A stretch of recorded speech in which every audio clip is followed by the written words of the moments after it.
The stagecoach rattled to a stop in front of the dustiest, most desolate trading post Josephine Miller had ever seen, and she thought perhaps dying on the journey would have been kinder than arriving at this God-forsaken place in the Montana Territory.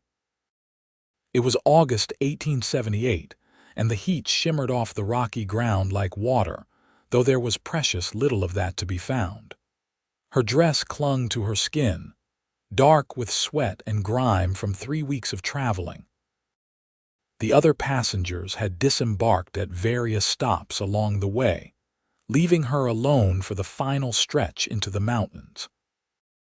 Now, as the driver yanked open the door and gestured impatiently for her to step down, Josephine gathered what remained of her tattered dignity and climbed out into the blinding afternoon sun.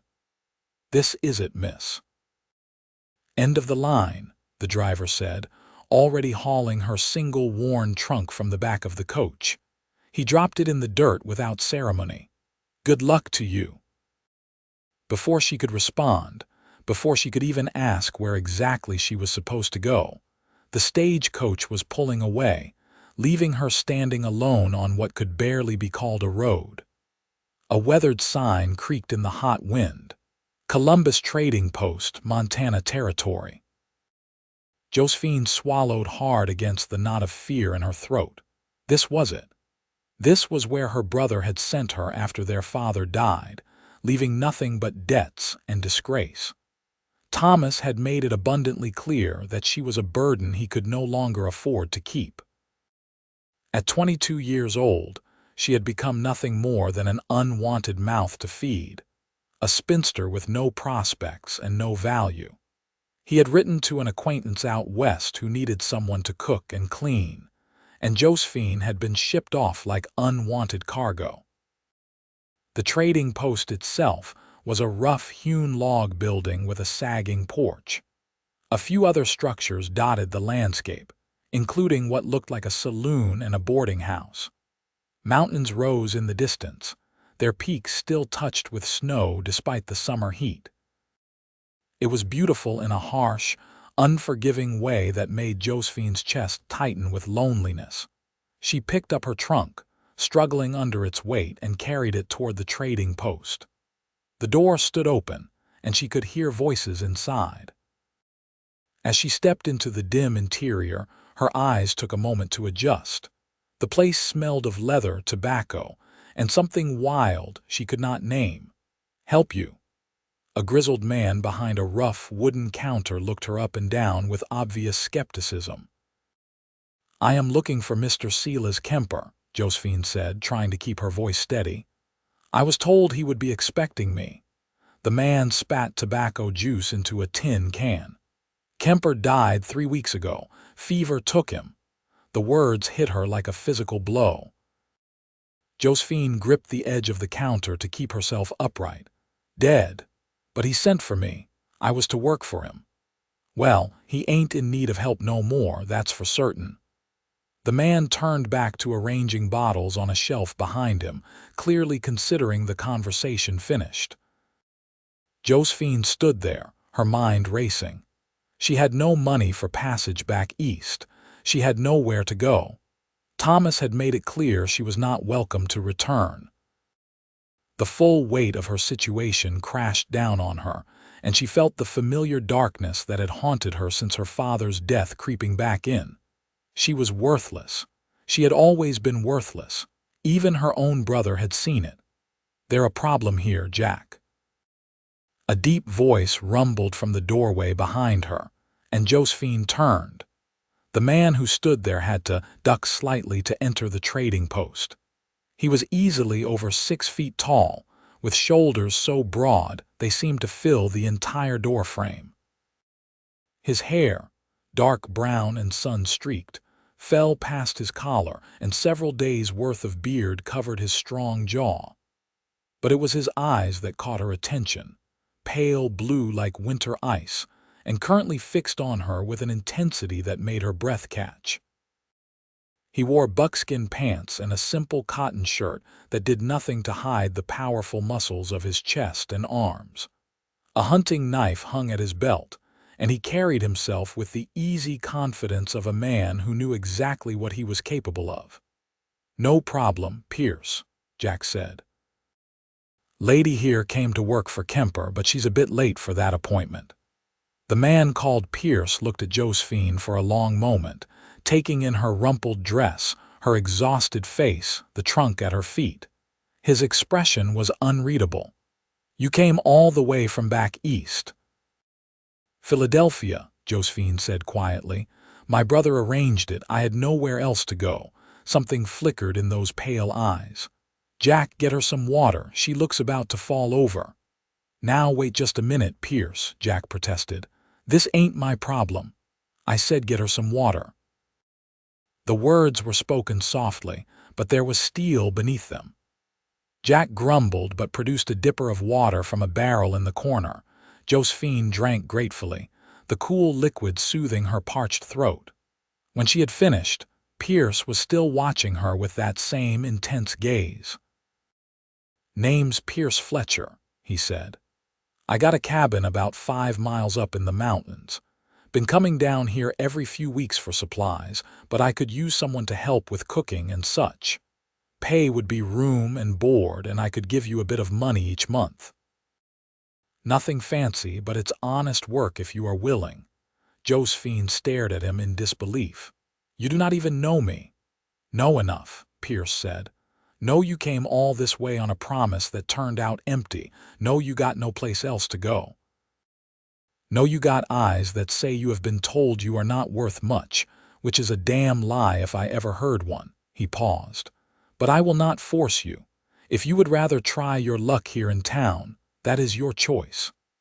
Josephine looked around the dim trading post, then back at Pierce Fletcher. She had no real options, and they both knew it. But there was something in his manner, something steady and honest that made her want to trust him, or perhaps it was simply that she had no other choice. "I accept your offer, Mr. Fletcher," she said. "Just Pierce," he corrected. "I will get your trunk. Wait here." He lifted her trunk as if it weighed nothing, balancing it on one broad shoulder. Josephine followed him outside to where a horse and mule were hitched to a post. The horse was a large bay gelding with intelligent eyes, and the mule was laden with supplies. Pierce secured her trunk to the mule's pack, then turned to help Josephine mount the horse. His hands were large and calloused but surprisingly gentle as he lifted her into the saddle. She had ridden before, though it had been years, and she arranged her skirts as modestly as she could while Pierce swung up behind her. His chest was solid against her back, his arms reaching around her to take the reins, and Josephine felt heat rise to her face that had nothing to do with the Montana sun. They set off toward the mountains at an easy pace, the mule following docilely behind. For a long time, neither of them spoke. Josephine was acutely aware of Pierce's presence behind her, the warmth of his body, the steady rhythm of his breathing. The landscape around them gradually changed as they climbed higher, the scrubby grassland giving way to pine trees and rocky outcroppings.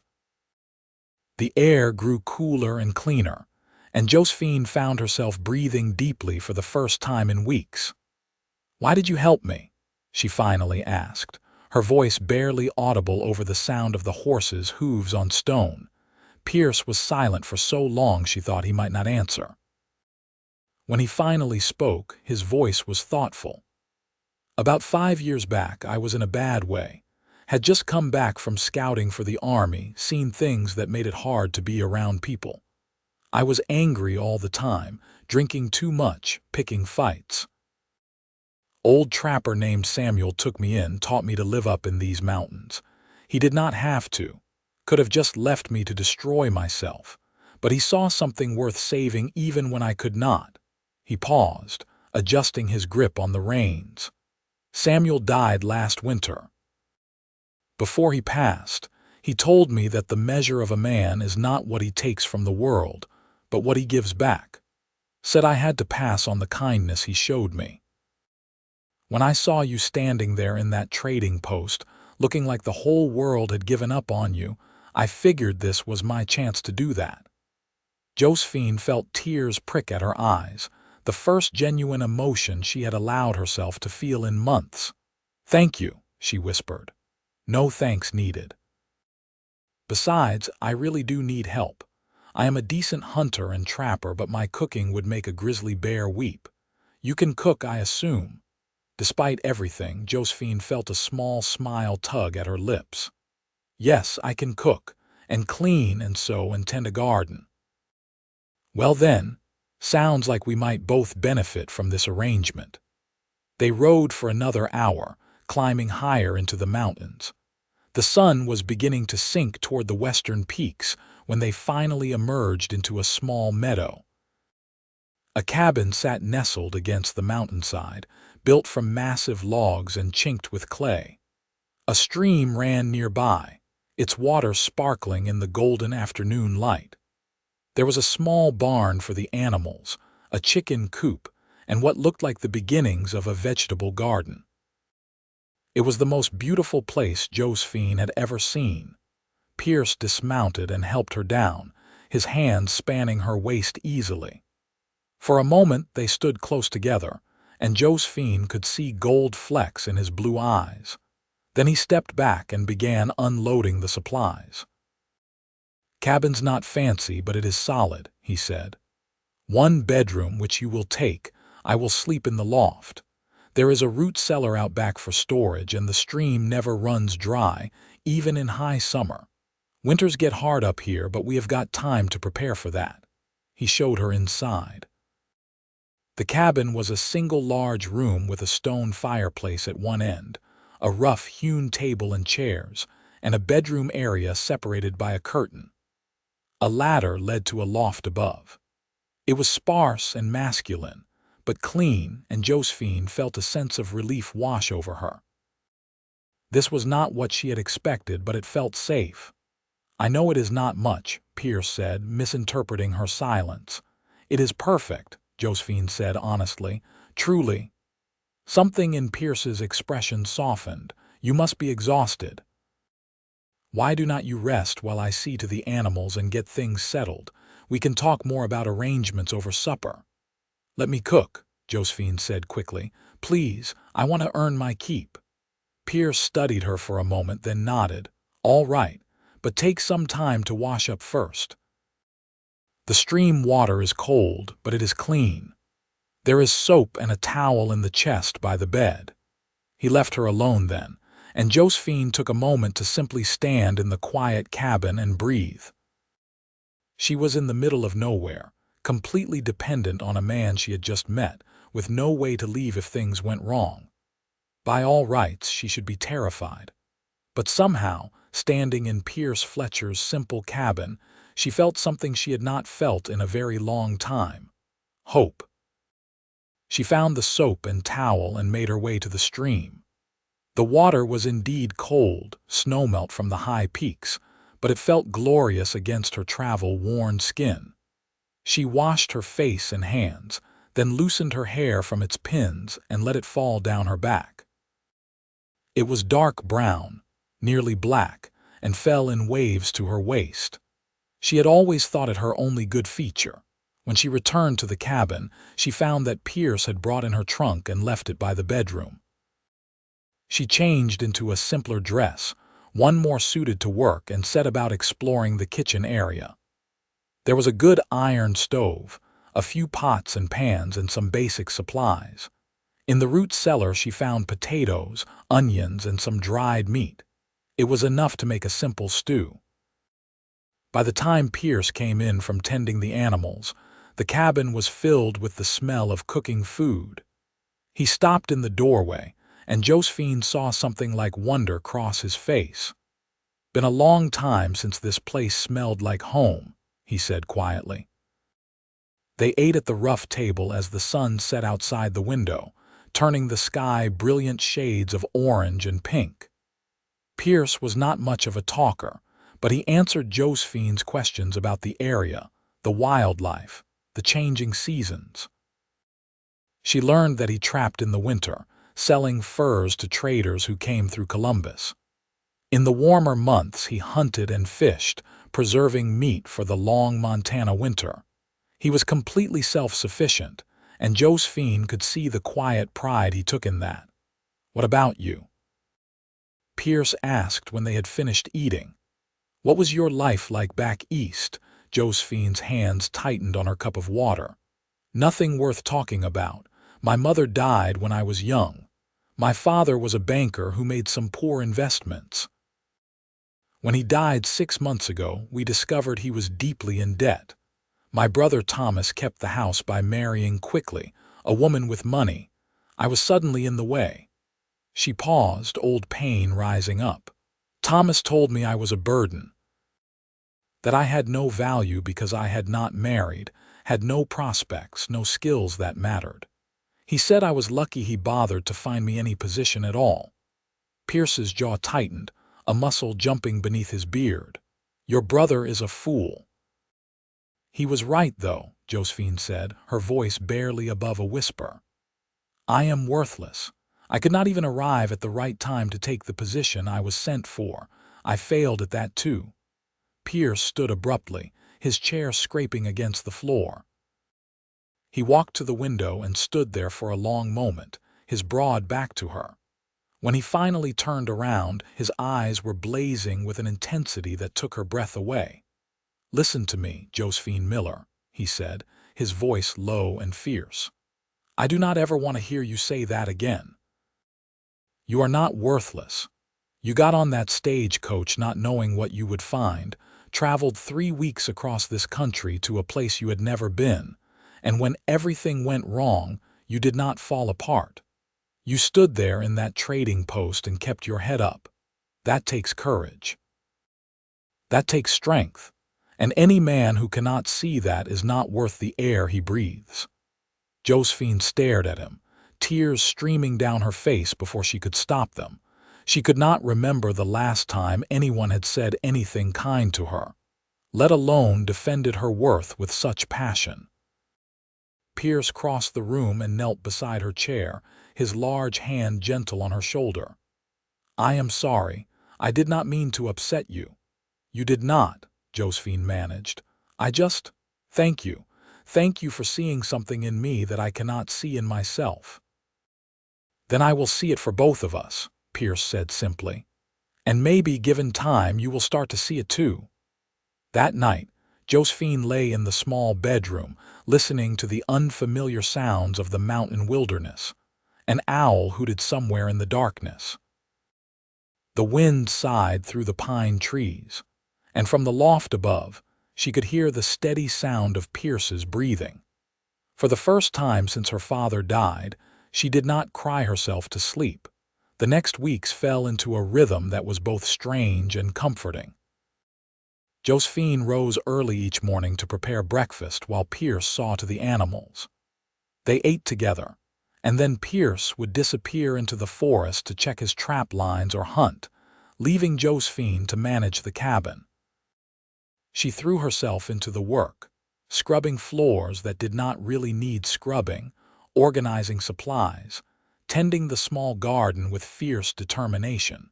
Pierce had been right about his cooking. The first time she went through his supplies, she found dried meat that was more leather than food and biscuits that could have been used as ammunition.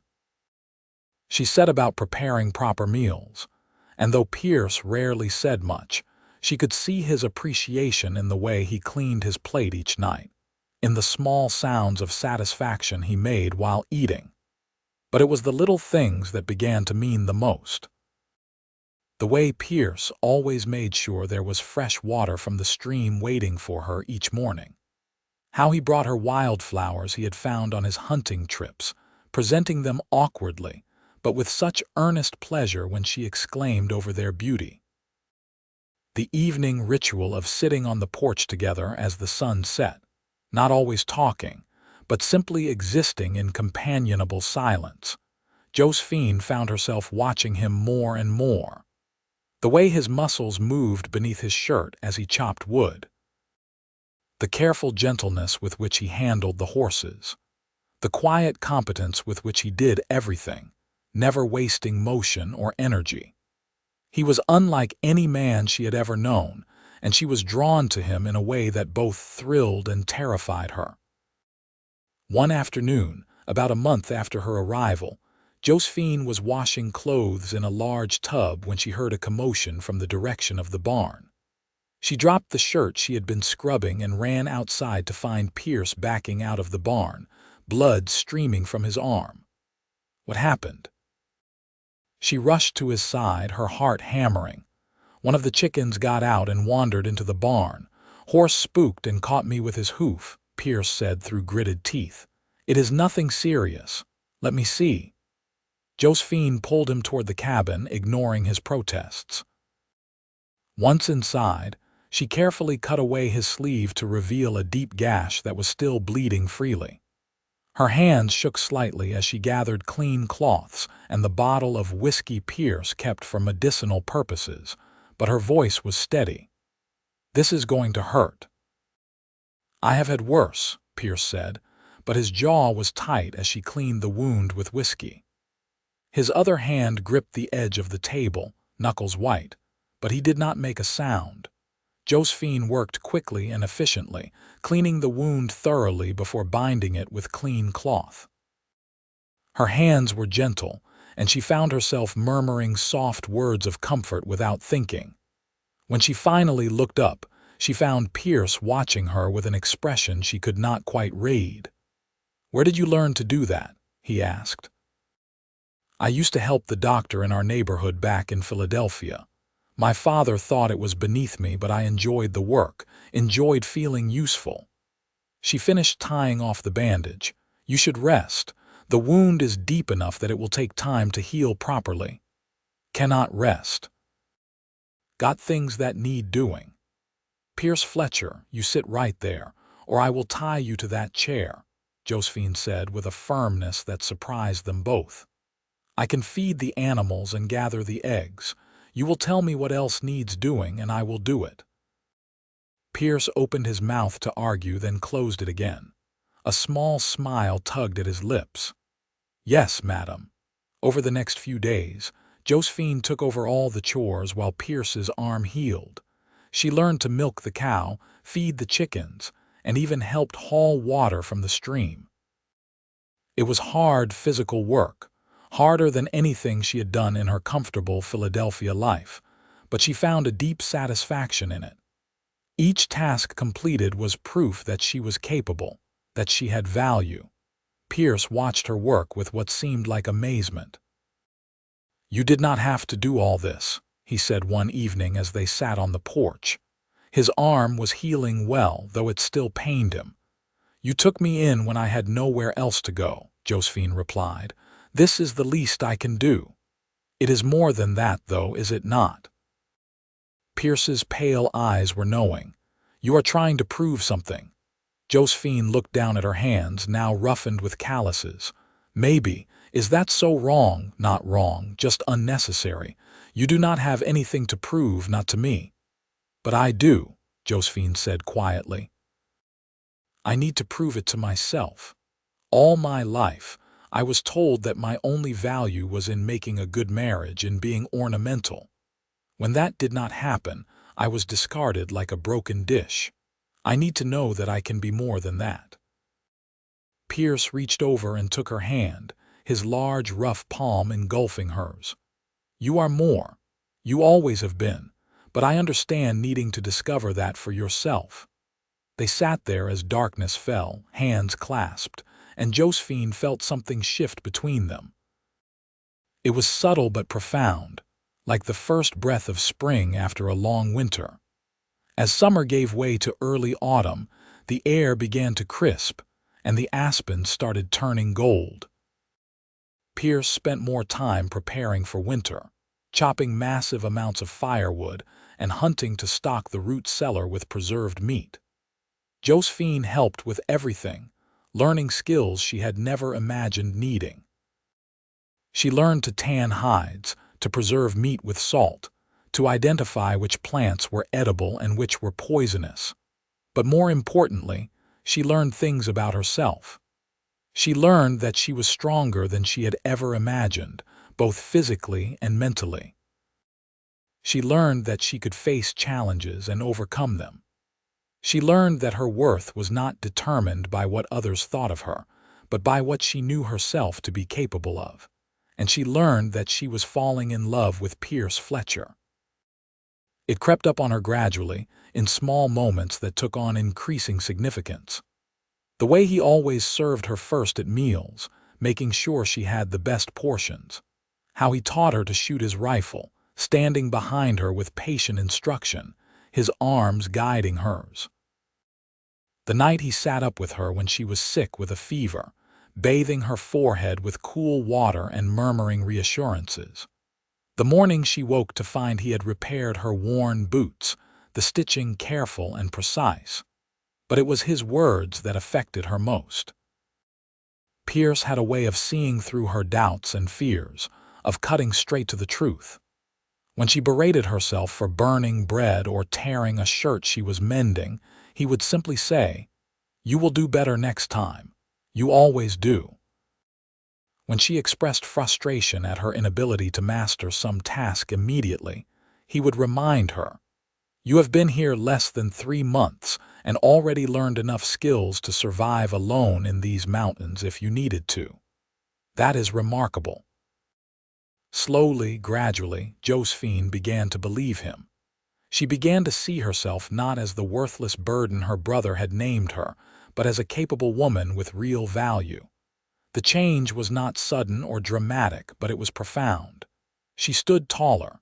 She spoke with more confidence. She met Pierce's eyes without flinching away, and Pierce seemed to notice every change, his eyes following her with increasing warmth.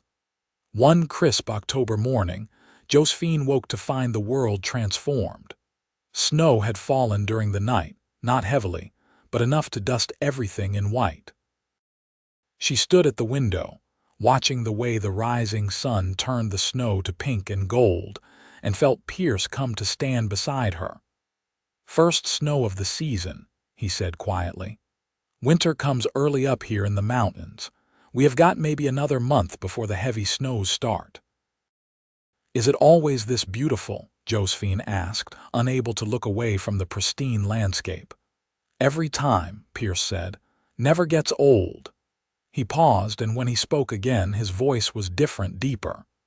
"You have changed since you first got here, you know that." Josephine finally turned to look at him. "Have I? You do not look down anymore when you walk. You do not apologize for taking up space. You laugh now, real laughs, not the polite kind." His eyes searched her face. "You look like you finally understand what I have known since that first day." "What is that?" Josephine's heart was beating very fast. "That you are extraordinary," Pierce said simply. "Strong and capable and brave, worth more than you could ever measure." "You made me see that," Josephine whispered. "You showed me." "No." Pierce reached up and gently cupped her face in his large hand, his thumb brushing across her cheekbone. "I just held up a mirror. You did the rest." They stood there frozen, the moment stretching between them like something physical. Josephine could feel the warmth radiating from Pierce's body, could see the pulse beating in his throat. She knew with sudden certainty that he was going to kiss her, and she wanted him to with an intensity that shocked her. But Pierce pulled back, his hand dropping to his side. "I should. I need to check the trap lines." He was gone before Josephine could respond, leaving her standing at the window with her hand pressed to her cheek where his touch still burned. That evening was awkward, both of them careful not to let their hands touch as they passed dishes at dinner. The easy companionship of the past month seemed strained, replaced by a tension that made the air feel thick. Finally, unable to bear it any longer, Josephine spoke. "Did I do something wrong?" Pierce looked up sharply. "What? No. Why would you think that? This morning you seemed. And then you left, and now you will barely look at me." Josephine forced herself to meet his eyes. "If I misunderstood something, if I made you uncomfortable." "Josephine, no." Pierce ran a hand through his long hair, frustration clear on his face. "You did not do anything wrong. I did." "I do not understand." Pierce stood and walked to the fireplace, staring into the flames. When you first came here, you were running from a life that told you that you were nothing. You needed time to heal, to find yourself again. I swore I would give you that time, that I would not take advantage. He turned to face her, and the intensity in his eyes made her breath catch. But Josephine, you have to know by now how I feel about you, how I have felt almost from the beginning. Josephine's heart was racing. How do you feel? Like every morning I wake up grateful you are here. Like the sound of your laugh is the best thing I have ever heard. Like when you smile at me, truly smile, it is worth more than all the gold in California. He took a step toward her. Like I am falling in love with you, and I do not know how to stop, and I am not sure I want to. Josephine stood, her legs trembling. Then do not stop. You have only been here a few months, Pierce said, though he was moving closer. You are just finding your feet.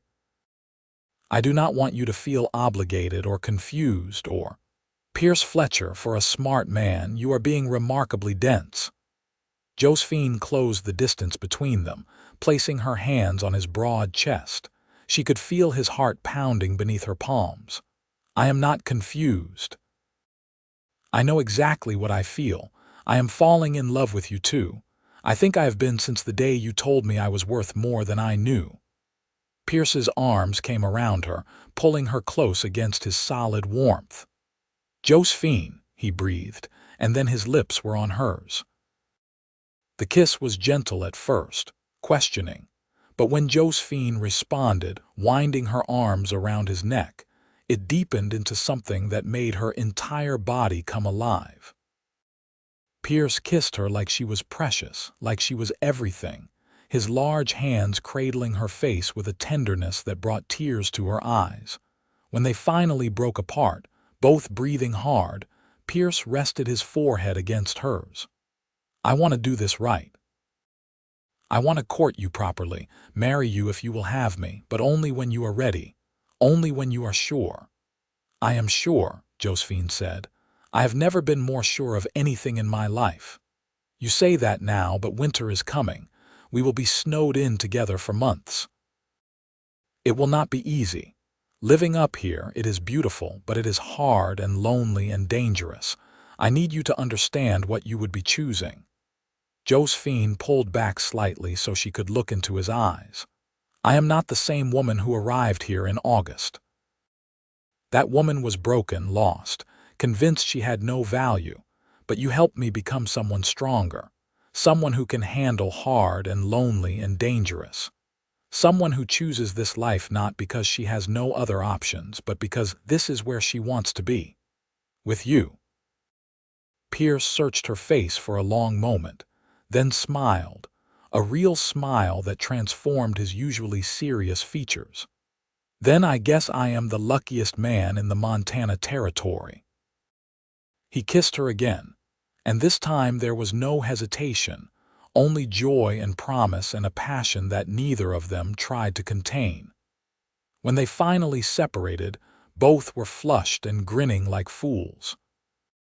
We should probably wait until spring to marry, Pierce said, though he made no move to release her from his arms.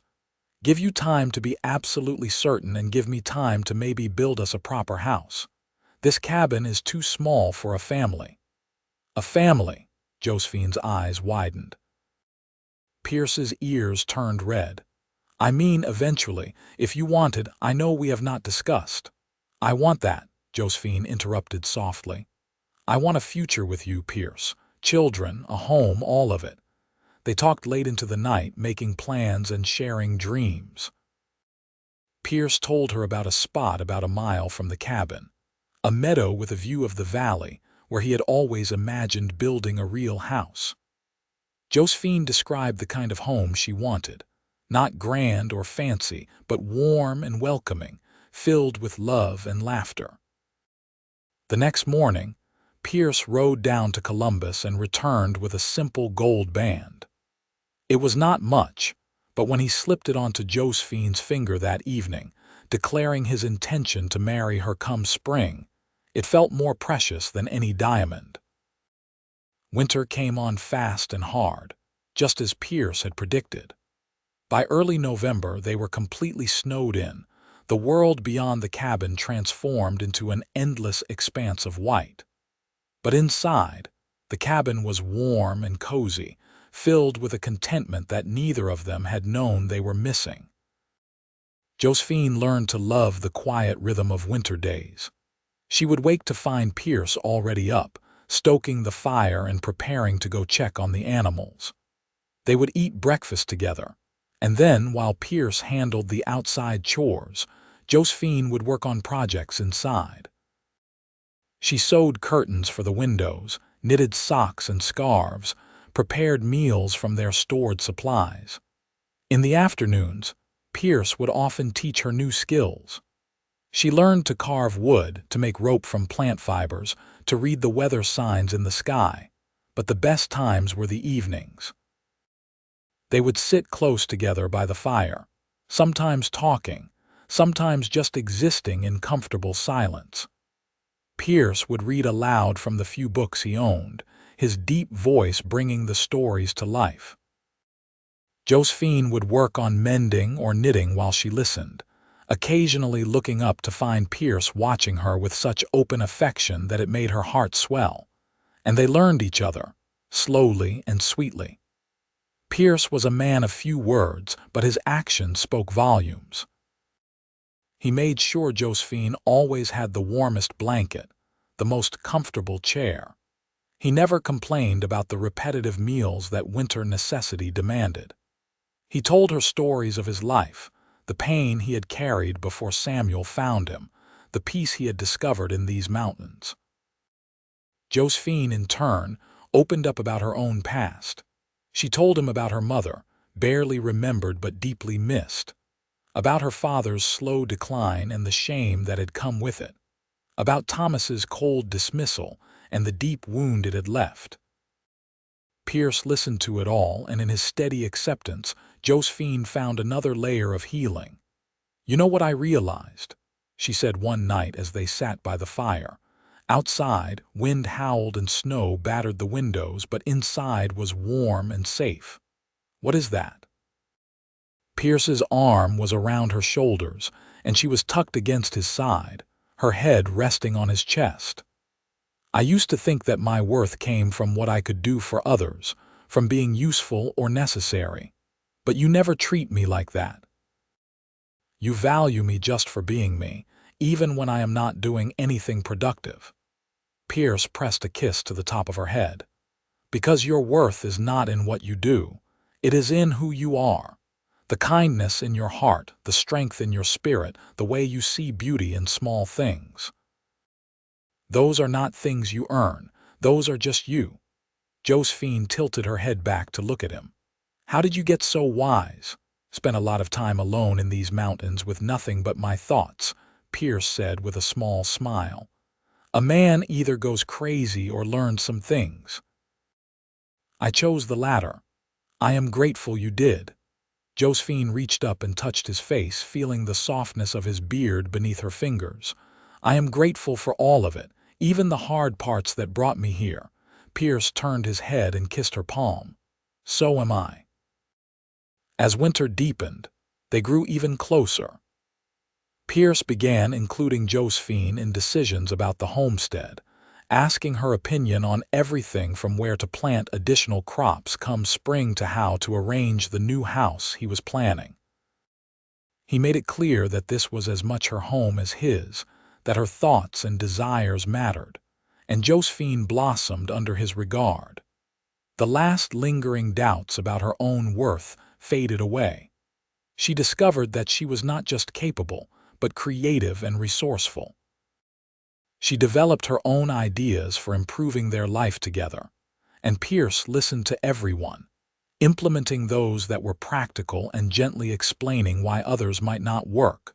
On Christmas Day, Pierce surprised her with a gift he had been working on in secret.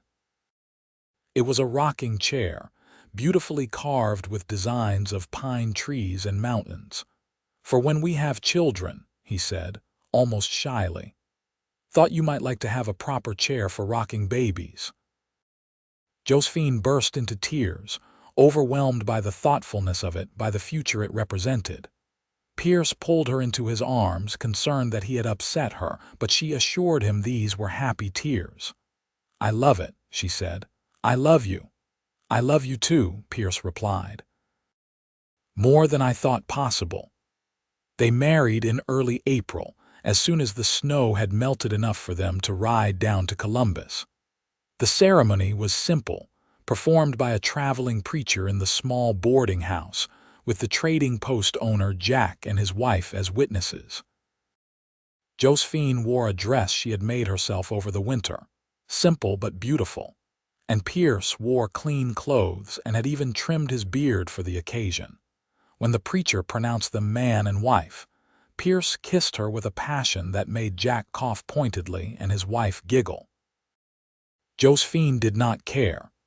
She was married to the man she loved, the man who had seen her worth when she could not see it herself, and nothing else mattered.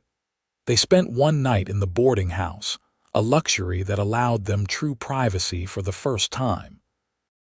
Pierce was gentle and patient, taking his time to learn what pleased her, and Josephine discovered yet another way in which they fit together perfectly. In the morning, wrapped in his arms, she felt complete in a way she had never imagined possible. "What are you thinking?" Pierce asked, his fingers tracing idle patterns on her bare shoulder. "That I cannot believe this is my life now," Josephine said. "A year ago, I was sitting in Philadelphia being told I was worthless. Now I am here, married to the most wonderful man I have ever known, about to start a whole new life." "Our life," Pierce corrected. "We are partners in everything now." They returned to the mountain cabin, and Pierce immediately began work on the new house. True to his word, he had chosen a beautiful spot about a mile from the cabin, a meadow that offered sweeping views of the valley below. The cabin would serve as storage and a place to work on messy tasks like tanning hides, but the house would be their true home. Josephine helped with everything she could, hauling logs and mixing chinking, learning skills she never would have imagined possessing in her old life. The work was hard, but satisfying, and seeing the house take shape filled her with pride. This was not something handed to her.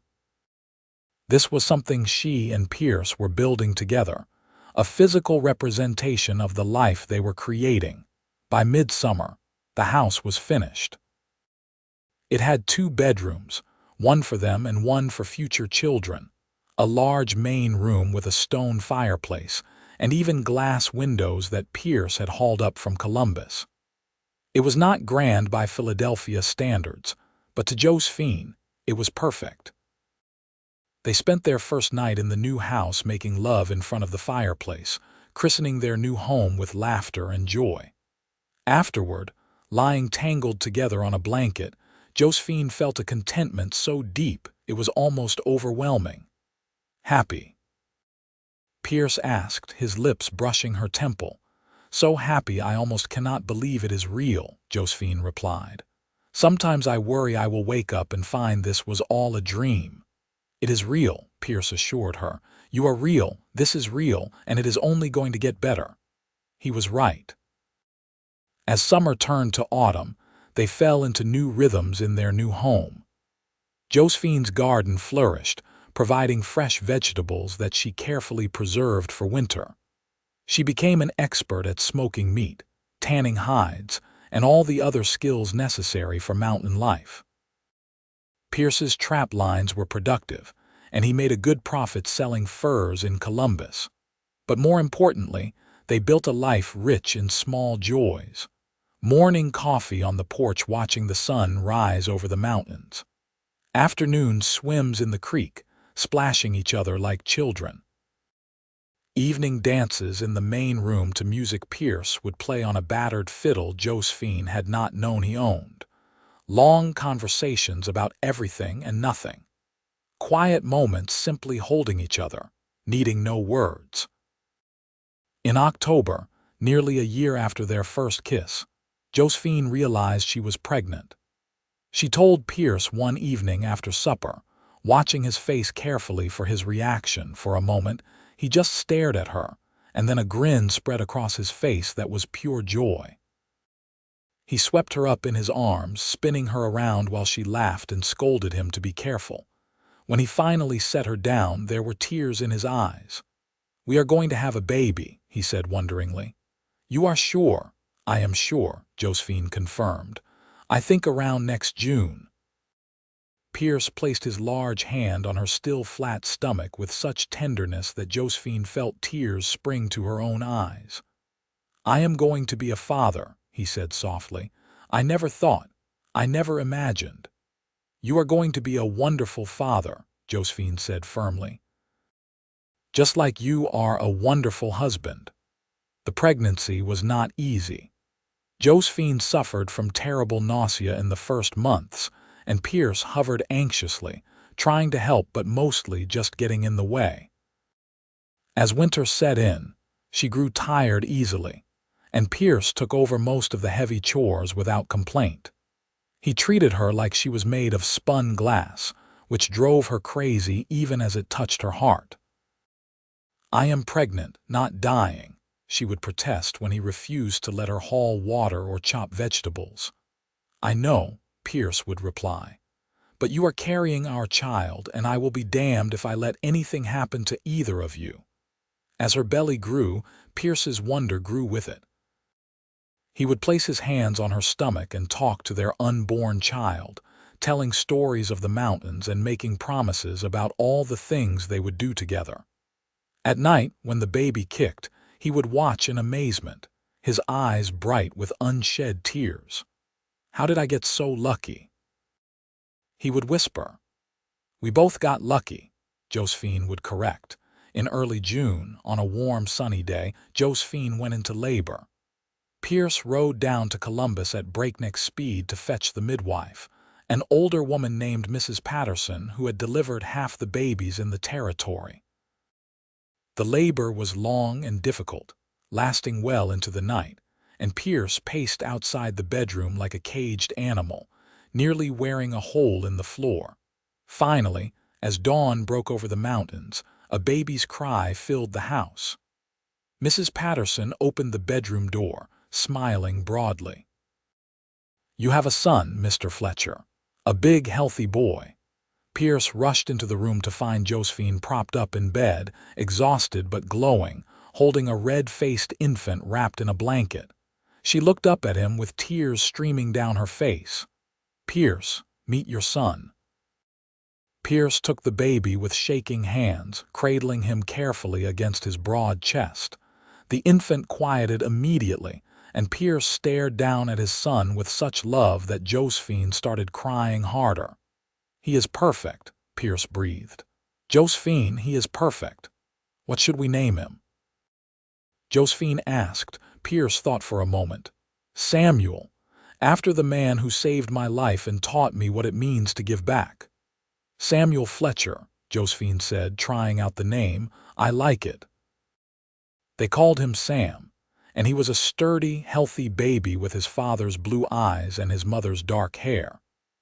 Pierce was completely besotted, spending hours just watching his son sleep, marveling at his tiny fingers and toes. He learned to change nappies and soothe crying Jags, singing old frontier songs in his deep, rumbling voice until Sam quieted. Josephine watched her husband with their son and felt her heart expand even further. This was the man who had saved her, who had shown her that her worth was not determined by others' opinions but by her own strength and character. And now he was proving the same thing to their son, teaching by example what it meant to be a good man. As Sam grew from infant to toddler, the house filled with new sounds. Baby giggles and nonsense babbling, the thump of small feet running across wooden floors, Pierce's deep laughter as he played with his son. Josephine had never imagined she could be this happy, that life could feel this full and rich. When Sam was 2, Josephine became pregnant again. This time, She knew what to expect, and the pregnancy was easier. In the spring, she gave birth to a daughter they named Catherine, after Josephine's mother. Katie, as they called her, was delicate and beautiful, with her mother's dark eyes and her father's stubborn determination. Pierce was just as devoted to his daughter as he was to his son, though his protectiveness increased tenfold. "No boys," he would say seriously, cradling tiny Katie in his arms. "Not until she is at least 30. You cannot protect her from the world forever," Josephine would say, amused. "Watch me try," Pierce would reply. The years rolled by in a happy blur. The Fletcher family thrived in their mountain home, becoming well known and respected throughout the territory. Pierce continued his trapping and hunting, but as the children grew, he also began breeding horses, a venture that proved quite profitable. Josephine expanded her garden each year and became known for her preserves and pickles, which she sold to stores in Columbus.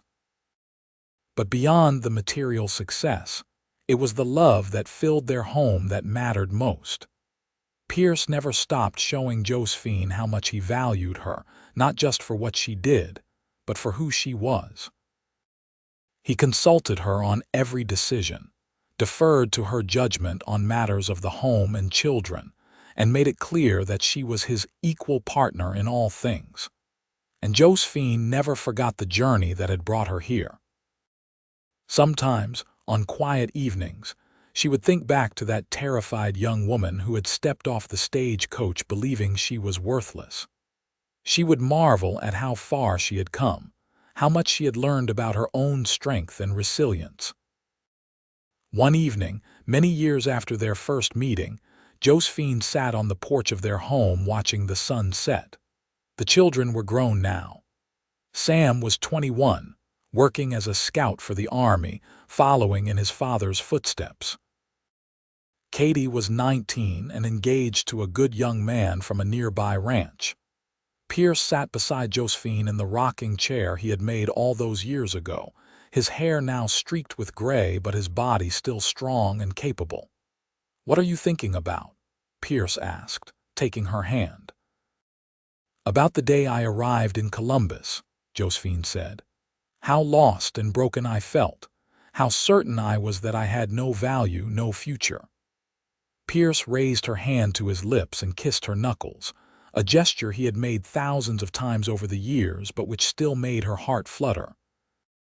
"And now I know that I was wrong," Josephine said. "My worth was always there. I just needed someone to help me see it, someone to believe in me until I could believe in myself." "You gave me just as much," Pierce said quietly. "Before you came, I was just existing, not really living. You brought joy and light and purpose to my life. You gave me a family, a future, reasons to wake up grateful every single morning." Josephine leaned her head on his shoulder, breathing in the familiar scent of him, pine and wood smoke and something uniquely Pierce. "We saved each other." "We did," Pierce agreed. "And I would do it all again in a heartbeat." They sat there as the stars began to appear in the darkening sky, two people who had found in each other something precious and rare. Their journey had not been easy. There had been hard winters and lean years, illness and setbacks.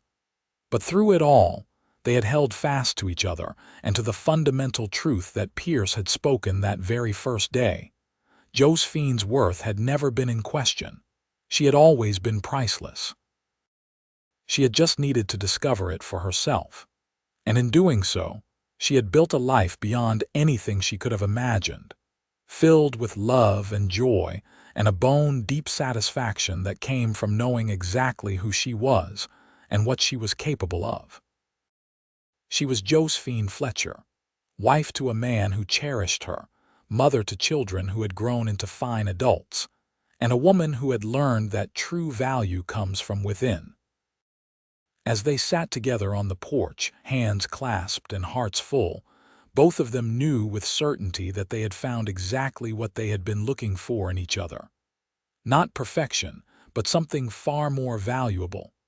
They had found home, not in a place, but in each other. And that was worth more than all the gold in the Montana mountains, more than anything the world could offer. It was, quite simply, priceless.